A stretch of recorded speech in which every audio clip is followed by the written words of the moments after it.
This episode of the DisCast was recorded on July 30th, 2014 at discast.us/live. Tune in Wednesdays at 9 p.m. Eastern to watch the show, or watch recorded episodes on YouTube and iTunes. Follow us on Twitter at DisCastShow, tune into the trivia contest, and more. If you're feeling generous, please throw us a donation on our PayPal or our Patreon to get cool prizes. It would really help us a lot. Thank you, and enjoy the DisCast. Next up, I'm going to tell you guys something really dumb. You're going to have to bear with me because you're going to think it's dumb. Oh, it is. But There's no go. thinking. It's common sense. Alright, ready? So, everyone knows that meeting Anna and Elsa right now is a pain, right? Yes. Yeah. Now, Is that a question or is that a statement? Well, yes, it is. Now, it's really hard, it's stupid, everything's so blah, but... They don't know what they're doing. Yeah, so, well, I mean, they think they know what they're doing now. Here's what they got. So, instead of this 300-minute wait time and stuff, here's what they do. The queue opens when the park opens. But only for a few minutes, though, because then it reaches capacity. They close the queue, right? And once they close the queue, they hand you tickets for when to come back and see them. Do you know what this is?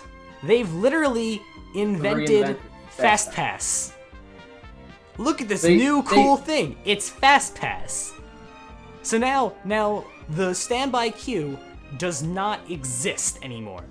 It is Fastpass Plus or Fastpass. And you might think, now some of you might be thinking, who cares, just Anna and Elsa, I don't care about character meet and greets anyway. But no, they were testing this last week with Anna and Elsa, but that's not the end of it. They're gonna test it on Soarin', maybe on Toy Story Mania, maybe on Test Track, maybe on I can't imagine that the Soarin' one's gonna last too long. That ride's gonna be closing soon for refurbishments. Well, yeah, but still, it's literally, the standby queue is just gone. There just is no more standby How does Universal handle their lines so well? And you were right. You told me you were going to go on a rant about this, and you were 100% right.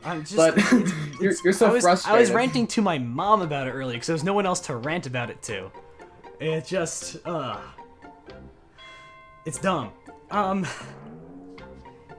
don't know how much some of the info in this article that I have no idea about because it's from some books I've never heard of before.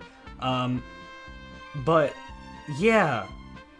It's weird. So, it's stupid. Well, Disney's done this before for the Jack Sparrow thing and for the first time in forever sing-along thing that Diva Disney just loves. He likes that? I don't know. Yeah. Pyroline, is it confirmed? It's pretty much confirmed. Not officially, but I think we know enough to say that it's gonna happen. I'm gonna say with like 80% assurance. I'll throw 95% assurance. Okay, sure. 95% they already tested the Sword 1 and people were saying that it was terrible. I understand doing this for a little side activity like the Jack Sparrow thing or for a character meet and greet, but when you're doing it for an attraction, no. Look, there's a standby queue for a reason. When reservations run out, you can't ride the ride. Right?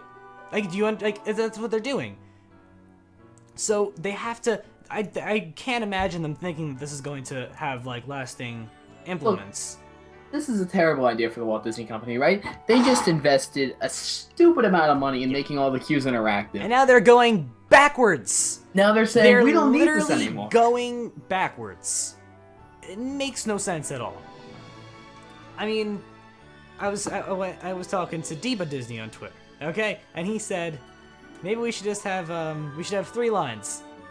Standby, Fastpass, and Fastpass Plus. And a 4th one for single riders. Put it on every ride, even where it doesn't make sense. And I said, and then I said, wow, that's so innovative, it's so awesome. And then he said, yeah, but then we're also gonna need another queue for all the people on their phones trying to reserve stuff. And I said, well, no, you'd only be able to use special on-site phones, and we'll need another queue for that. Disney, look, here's the best way to describe this, is Disney has gone into My Magic Plus Overdrive, right? Uh-huh. And you have to look at it like that, and how right now they got this massive dartboard up, and we're gonna call this dartboard My Magic Plus. And then the darts are just a bunch of ideas, and they're just gonna keep on throwing them at the board and seeing what sticks, what doesn't stick, and hopefully this will just be one of the things that doesn't stick, and that's the only way you could take this. You could be like, okay, they're testing this at the most absurdly popular thing at Walt Disney World, which is the stupid meet and greet. Listen. If we're going on with this dartboard analogy, right? Everyone's, they're sitting in the rec room, all the Disney executives. They're looking at these darts. They're making the darts. They make their own darts because they're imaginative and stuff. And don't you think, before they throw these darts at the dartboard, they have a conversation about, does this sound absolutely stupid or what? Look, but they're not at a point, like, here's the only reason why it makes sense right now, is because this line for this stupid meet and greet is absolutely ridiculous. Right, yeah, I know, but it's a meet and greet. So they're running all over the place. I mean, they completely screwed over the entire entrance process to the Magic Kingdom. Yeah, for the stupid meet and greet. Look at what Horror Night's talking about, what Universal does. Basically, he says Universal Studios Orlando uses machines where you pick the time to return when at max capacity. So that's like Fastpass Plus, but only for when the ride reaches max capacity. Which is why Disney is deciding to do this with something like that stupid meet and greet. Right, but what Disney's because doing... there's a massive 5 to 6 hour line for no reason whatsoever, and it's just ridiculous. No, it's only fast passes for these things they're testing it on. Let me be perfectly honest; these are just tests. Have not actually been implemented yet. Hopefully, they never will be implemented fully. These are just tests. Now, I'm going to give this the benefit of the doubt, right? So, from day one, I've been saying Fastpass Plus and My Magic Plus is god-awful, right? I've been, yes, from when we first... I've told you to keep an open mind, and it is much better than it has been in the past. Okay. And this isn't even My Magic Plus. I was watching the first episode of DisCast this morning. I don't know why, what persuaded me to watch that, but from the second you said you could check into your hotels and stuff, I'm like, okay, this is cool. Then you said it's going to replace the entire... theology of Fastpass and everything from that goes on with it. From that moment in time, this historic moment, Darren's view on technology changed forever. No, then I realized how much of a ridiculous and absurd idea it was because it's so new. Well, no, I thought it was an excellent idea. It's just that because back then it seemed like what they were going to do was take the Fastpass system, make it digital, the end. Because that's a good idea. The moral to my story is, right now we have this stupid circle of an idea, right? And they're trying to fit the circle into the square peg, and it's just not going to fit right now. So they're going to be chipping away at the circle. They're going to be, sharpening up the edges. They're going to be making it to the point where it does work. It's kind of the way how, like, Fastpass Plus does work. And it is productive, as we've seen a few weeks ago when we saw the wait times and how most of them have actually gone down since the creation of Fastpass Plus. Right. So I think right now it's this ridiculously absurd system, but that's how all of My Magic Plus was at conception. Yeah, but I mean, the reason why this is ridiculous is not because it's a new idea, it's because it's an old idea.